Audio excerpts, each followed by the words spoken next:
ముందుగా అందరికీ నమస్కారం. ఈరోజు మేడ్చల్ నియోజకవర్గం బోడుపల్ కార్పొరేషన్ చెన్నచెర్లలో గత 2 రోజులుగా చూస్తూ ఉన్నాం. ఇక్కడ హిందువులపై దాడి జరగడం అనేది సమస్య పెద్దగా, అంటే వాళ్ళ దెబ్బలదాకా హాస్పిటల్లో ఉన్నారు.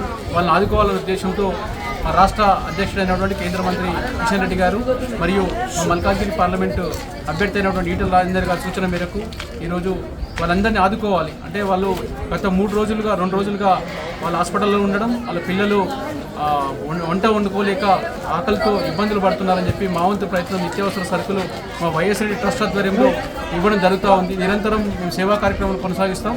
దానిలో భాగంగానే ఇక్కడ బాధ చూసి ఈరోజు ఈ కార్యక్రమం పెట్టుకున్నాం.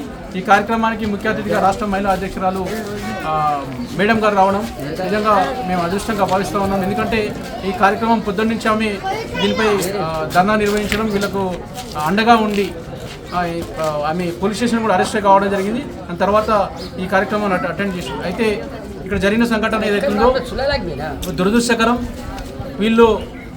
వీళ్ళపై జరిగిన దాడి ఈరోజు రాష్ట్ర వ్యాప్తంగా ఎంతోమంది చూస్తూ ఉన్నారు మీడియాలలో. దీనిపై అరికట్టేందుకు ఈరోజు ప్రభుత్వ పరంగా ఎటువంటి చర్యలు తీసుకోలేదు. దురదృష్టం ఏంటంటే హిందువులపై ఇన్ని దాడులు జరుగుతున్నా వాళ్ళు మళ్ళీ ఇబ్బంది పెట్టే ప్రయత్నమే ఉన్నారు. భయభ్రాంతులుగా ఇక్కడ బతుకుతూ ఉన్నారు. వాళ్ళందరికీ అండగా ఉంటాం.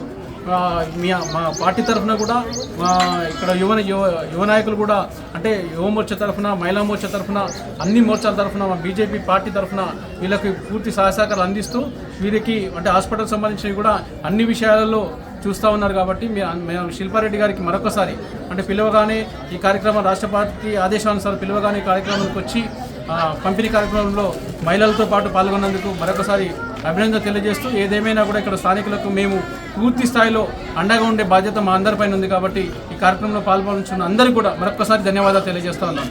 భారత్ మాతాకి జై. భారత్ మాతా.